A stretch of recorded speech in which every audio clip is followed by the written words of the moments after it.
Welcome back to the Chasing Tone podcast. And this week I have a very special guest, Blake Weiland from the Tone Mob podcast. And if you guys are not following the Tone Mob podcast, pause this right now and go find it on iTunes or whatever you subscribe to podcasts on and subscribe to it. You'll love it. It's a great gear podcast.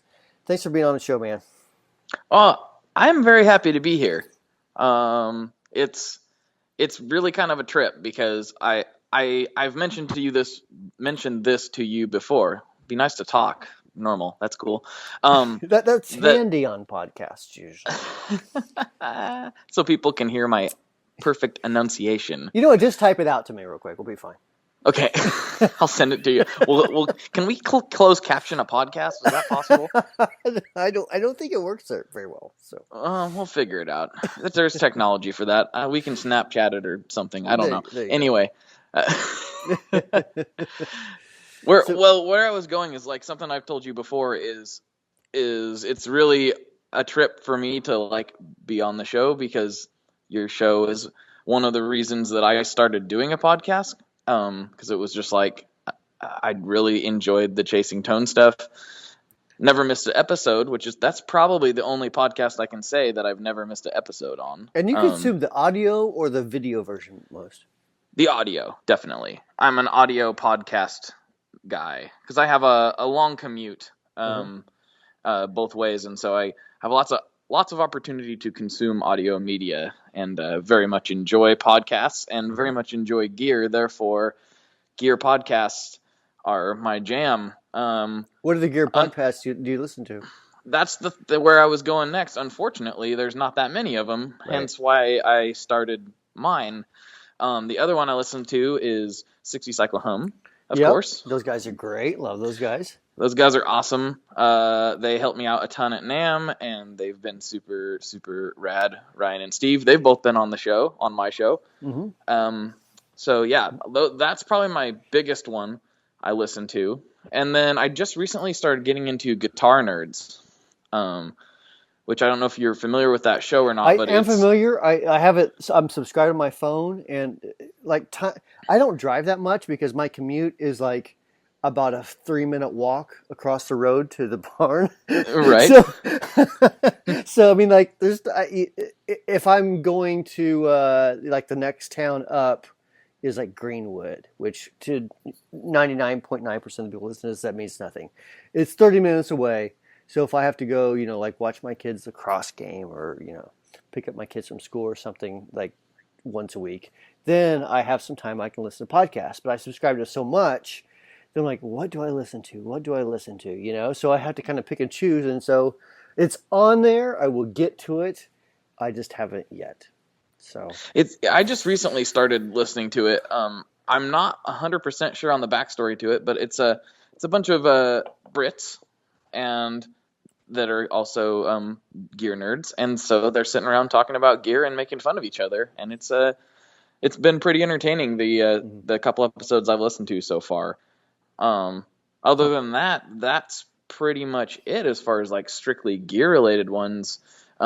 Obviously Lance from Gear Talk has his show, but it doesn't come out often enough to satisfy my podcast addiction. I think, and I love Lance, but I think he kind of does them when he's just feeling froggy, like, you know what, let's just do a podcast. You know what I mean? Yeah, I think so. Let's do a podcast this week. But yeah, Lance is a great guy. Now, you probably don't remember this, but when podcasts first came out, there was something called 6-String Bliss. Did you ever bump into that? Have you ever listened to any of those? No, I do not, but I believe that is one that keeps getting brought up as it was awesome, and then they stopped. Is that correct? They did I want to say 300 episodes or something crazy. They did it for several years.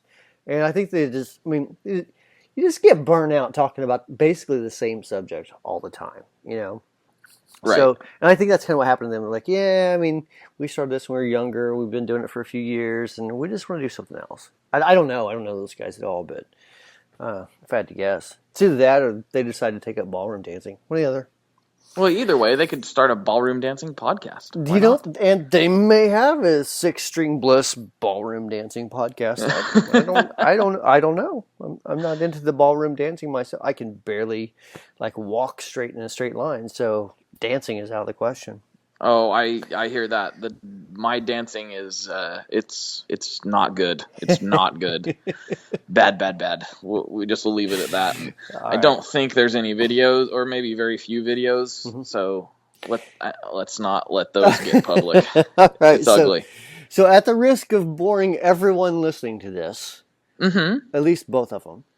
So let's we have a bunch of different topics we talked about all day. Right. So I'm going to put the ball in your court, Blake. Okay. What is the first subject you want to tackle today? Well, the ones that we were going over, there's a couple that stand out to me that I have actual opinions on. Whether they're valid or not is another question altogether. Probably but I not, have but we opinions. can continue. Probably not. Exactly. This one I like to talk about just because my opinion is recently not changed, but it's been challenged, and I'm interested in doing some experimentation, which is pedal orders. Oh, I'm not even going there. Okay. Yeah, let's So- hold on. Just kidding. Pedal order. Our preferences. Mhm. Like what do you like to see, and we can tell people what I like. What do I like to see pedal order? Yeah, what do you Well, like to see? I I mean, mean- obviously it's not a set in stone thing. That's the thing, man. I mean, like, there's so many different times people say, "Well, what should I do?" You know, where should I put my Univibe before or after my dirt? Should I put my wall before or after my dirt or fuzz or whatever? Where should I put all this stuff? And the answer is, try it both ways and see what you like. Now, if you're asking me what I like, then that means that I like compressor, then dirt. If I'm using a Univibe-ish type of thing, that's going to be before dirt or a phaser. If I'm using chorus, that's going to be after dirt. If I'm using delay and reverb, is after any sort of dirt. Wah, I actually am like, I have some, but I never use them. So, I mean, I can't say never. It's just the stuff that I play, there's no need for it. If I do use wah, it's before dirt. Yeah, so delay then reverb, and that's the gist of it in a nutshell. Yeah. Nice. Nice. But I mean, I also know people who like it's like totally flipped. They're like, no. No, you have to have dirt into compression, and then you have, you know what I mean. So that they'll take it a whole different way. There really is no right answer. Just like there's no right answer to is true bypass better than a buffered bypass. There is no right answer. It's all based on opinion. Right. It's what you need at the time that you're using it. So, but I want to back up real quick and ask you one question. So you don't use a lot of wah, you say? I do not, because I don't play Metallica. Right. You're not Kirk Hammett. Is what you're getting at. Sorry about the little low shot. Yeah. Sorry. I was just gonna say, but if you do ever make a wah, I think you should totally call it the Wampler. Oh man, I've never heard anybody say that before. I know. That's a great idea. I probably owe you royalties for that, don't I? Yeah, write that down. Okay, I'm just going to fill out this contract real quick and send it to you that says you get money every time someone buys the Wampler. Right, and no one else has told you that before, so they can all pound sand. No, I mean, truth be told, like a wah is one of the things I've been working on. Mm-hmm. And I always approach things from different ways. I know that other companies will be like, well, I'm going to make my blues breaker or whatever, and it's going to be cool because it's going to have this awesome graphic, and we're going to spin the marketing this way, and all that's fine and great. I look at it completely different. I'm like, okay, if I'm going to do a blues breaker type of thing, what am I going to do to make it different or better? Right. You know what I mean? So, I don't know why I came up with Blues Breaker. I guess I was thinking analog man, like did the Blues Breaker thing. Yeah. But it's like way better, I think. I think the King of Tone is like way better than what the Marshall version. So I would hope so. It's called the King of Tone. it's pretty damn good, man. It's pretty good. I'm on the waiting list for that one, so Oh, you really? I'll reserve my opinion till I get to play it. You'll But I'm dig it. confident that I'll like it. You'll dig it. You really will. It's on a whole nother level. I can't fathom not liking it. Yeah. I can't even picture, which is kind of a bad thing, I guess. Like I shouldn't go in automatically liking something, but I'm pretty sure that I'm gonna really dig that. So I'm just telling you, it's on the HNL. oh, it's on the what? The HNL, the whole nother level. Okay. Okay. This is kind of, is that a thing? Like, do people say that, or did you just say it? No, I got that from Mad TV back in like the 90s. I'm old. I know it's terrible. Oh, I didn't know if this was going to be another one of those situations where what we were talking about the other day is where our situation was reversed. Because you were explaining to me how Snapchat works and how awesome it is, and I'm like, a snap of who? Did what? What's a Snapchat? Yeah. And you were like explaining it to me, and I'm like, wait, hold on.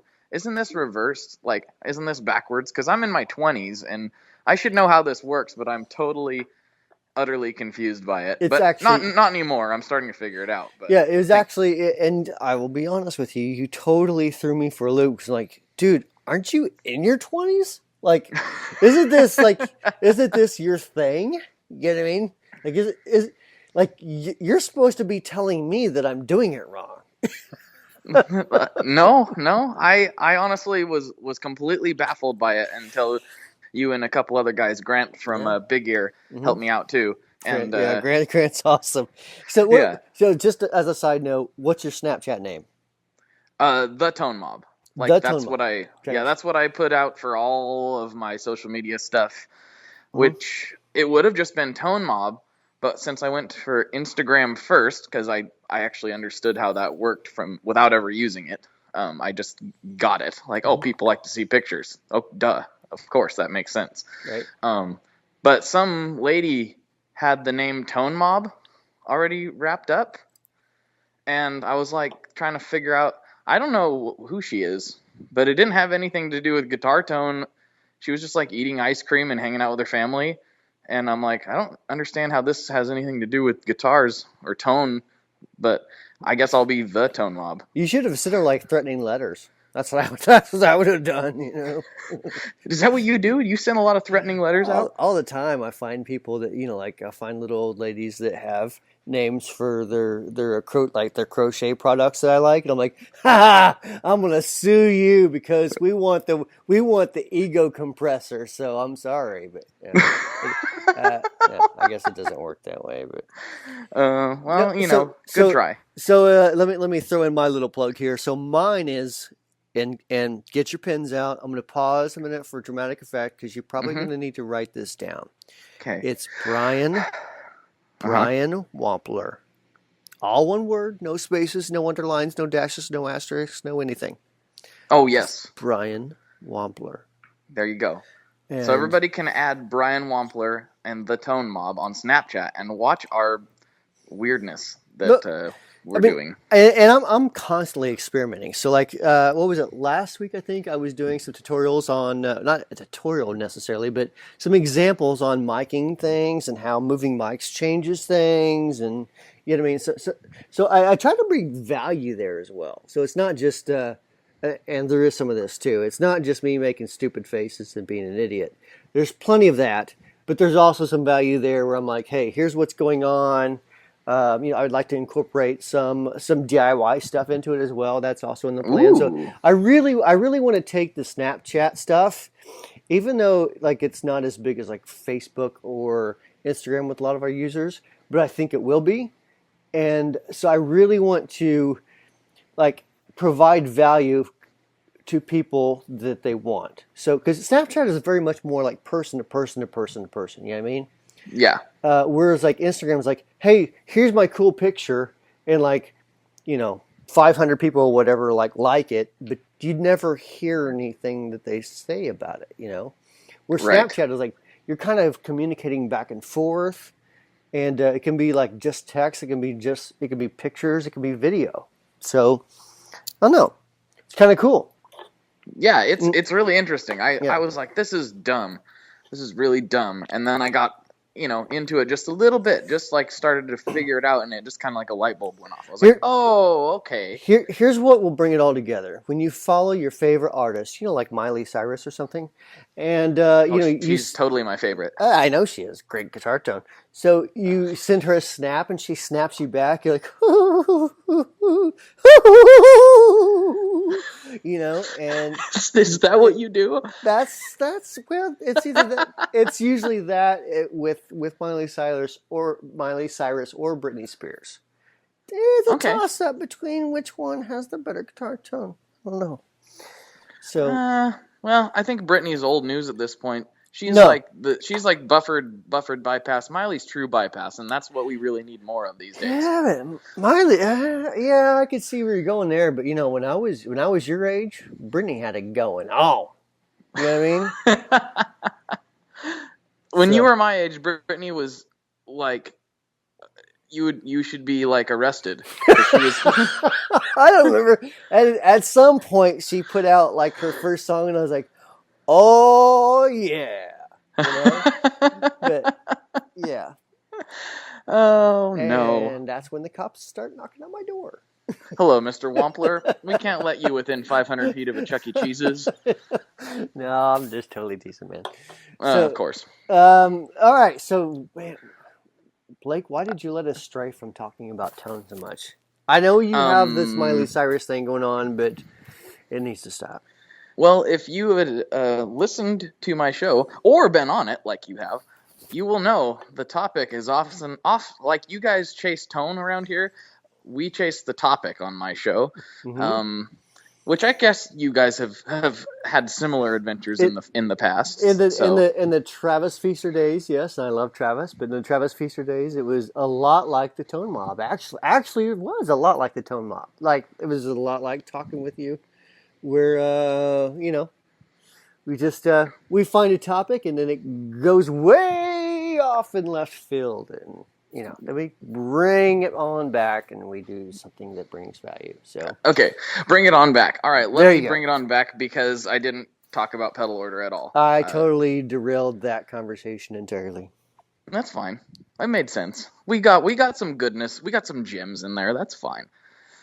So pedal order. I'm pretty much with you. For 99% of cases on how you listed it out.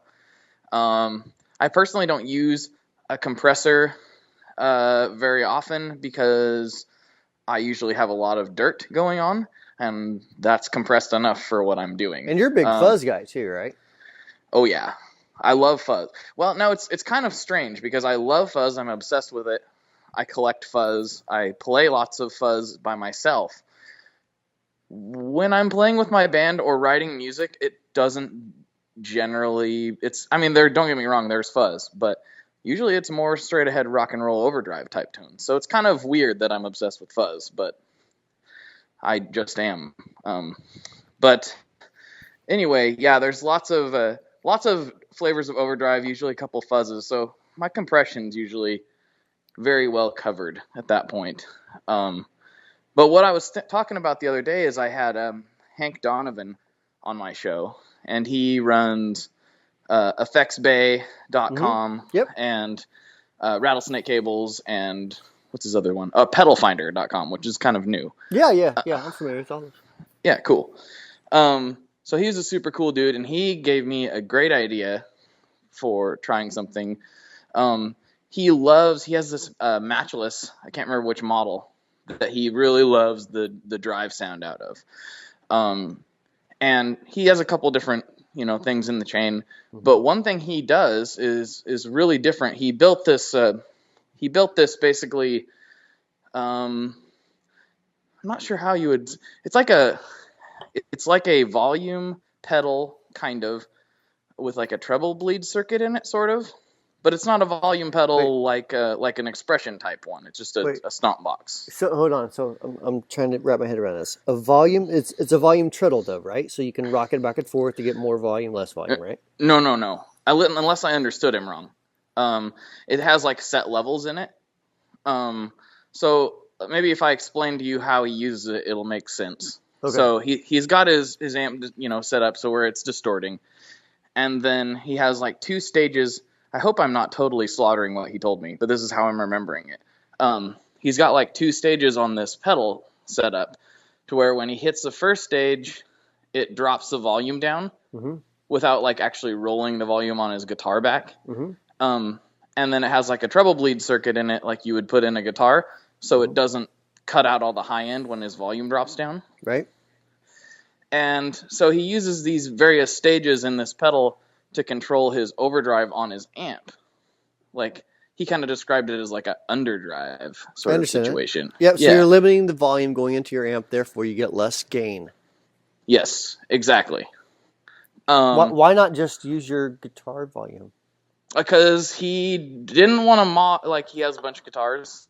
He didn't want to like change them all to where when you roll back on like a standard, like a Les Paul or something, you start rolling your volume back and it can get muddy.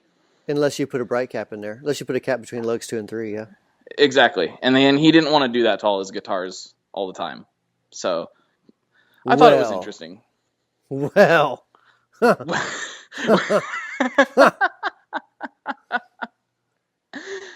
And like, I wouldn't like want to do that either on most of my stuff. I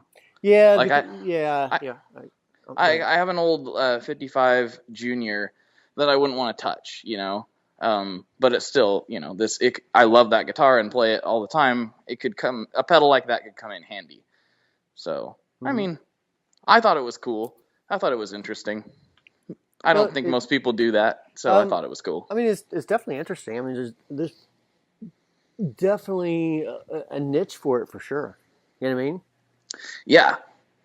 Well, and then like my thing with it, where it got me thinking, is because normally like I've told you before, I run things on like edge of breakup type of situation, and then color everything with pedals. That's how I normally do it. But lately I've discovered one of my favorite overdrive tones ever, and it's from 2 amps. So as some of my listeners will know, I'm obsessed with the Benson amplification stuff, the Benson amp stuff. Yep. And he makes a model called the Monarch, which is a 15-watt head. You can get it with 6V6s or EL84s, and it has a British and American voicing switch on it. So I have the EL84 version, and usually run it in the American setting. He also has another amp called the Vinny, which it's a long story, but that was like named after my son, because like the first one I had him build for my kid. So the Vinny has a line out on it that is post power tubes. Okay. So it's a 1-watt amp, so you can drive it like crazy, and you can run it into normal speaker cabinet, and it sounds great. Right. But my favorite thing to do with it is run it full out, using the line out into the Monarch, which is set for edge of breakup, and that pretty much shoves it into overdrive as well, and that is just the best overdrive tone ever. So you're like using it as a pedal. Exactly. But it's getting full power tube distortion. Right. In basically a pedal format. And the phase inverter, you're getting the preamp and the phase inverter, if there's a phase inverter in it, and you're getting the power amp section, and you're driving all that into another amp. And it's just like the greatest. It's my favorite overdrive tone ever right now, and I'm trying to think of what it would sound like. It's sort of, to my ears, sort of like a dark Marshall sound, maybe.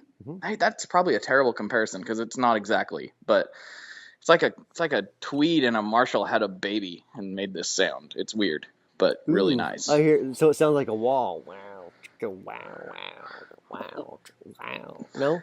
No. Yeah, that's exactly what it sounds like. Yeah. What, you nailed it. You're talking about having babies. I just thought we were talking about wall stuff. So, I mean, if something sounds like it's having a baby, then I'm thinking, oh yeah, Oh no, I don't. I'm confused. I don't know what you older guys thought about with wah pedals, but our generation thinks of Kirk Hammett. Oh, you have so much to learn. There's so much more to wall pedals than Kirk Hammett. I promise you. Yeah, right. There's this Come guy. on. There's this guy named Jimmy. Starts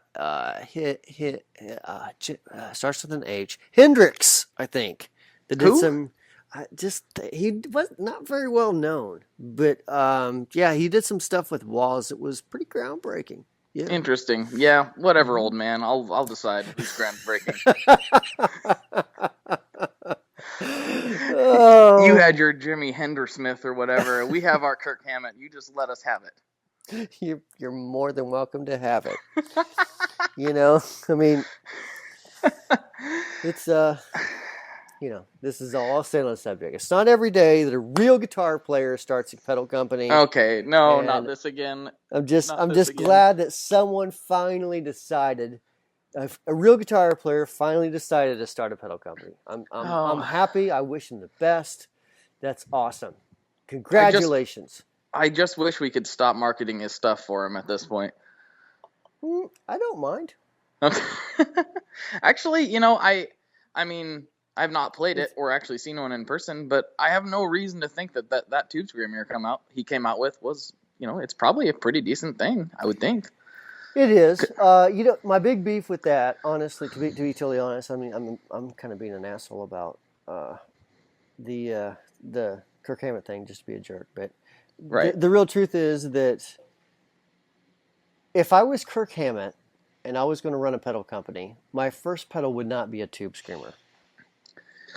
I would agree with you. Because every at least every younger kid, or I would think that everybody that thinks I'm going to get Kirk Hammett's tone, and they get a Tube Screamer, is going to be severely disappointed. Like, it would be total straight up high gain distortion. Let's try to mimic as much as we can of what Kirk was doing, probably with a switch that would have a wah setting. I mean, that sounds stupid, but like literally like a 2-button like a switch, cocked wah or something. Yeah, so you have like the high gain distortion. Then you have another switch that's like a cocked wah.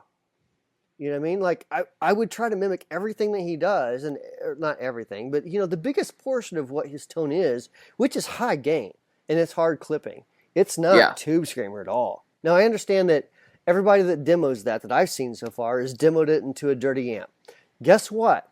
You're going to get the sound of a Tube Screamer into a cranked amp, which is higher gain. But it's not the sound of the pedal. The guy that's going to run that pedal into his Fender Twin is going to hate you for life.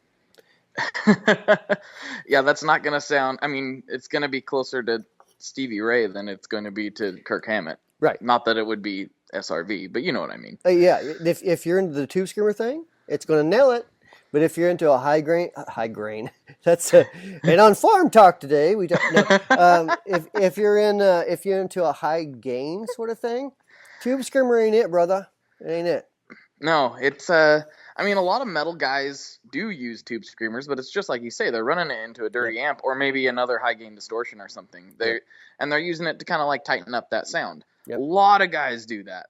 A lot of really, really heavy bands do that, like grindcore type crazy stuff. And it's a great sound. I love that. I do that myself with cranked amps. That and a Tumnus. Little plug for myself there. Stick a Tumnus in there. It sounds great, man. So. But yeah, you're absolutely right. If I was, some kid at Guitar Center who was searching for Kirk Hammett's tone, and I see that Kirk Hammett come out with a pedal, and it's not like most people who like that demographic that I'm talking about probably doesn't necessarily know 100% what a Tube Screamer sounds like. So they're just going to look at that pedal and go, well, this is Kirk Hammett's pedal. It's going to get me the Kirk Hammett tone. Right. And they're going to go home and plug it into their Line 6, and it's not going to sound right. Exactly. It's not even going to be close. Totally drastic worlds apart. Yep. So all right. So with that, we're going to wrap up this week's show. Wow. It's been 30 minutes already. No way. It's been 30 minutes, man. I'm sorry. We do 30-minute shows on the Chasing Tone podcast. I understand. I tried to do 30-minute shows on my show at the beginning, first episode, we got to 30 minutes, and it was like, nope, we got to keep going. So, but I understand rules are rules. So, And that's the rules, young man.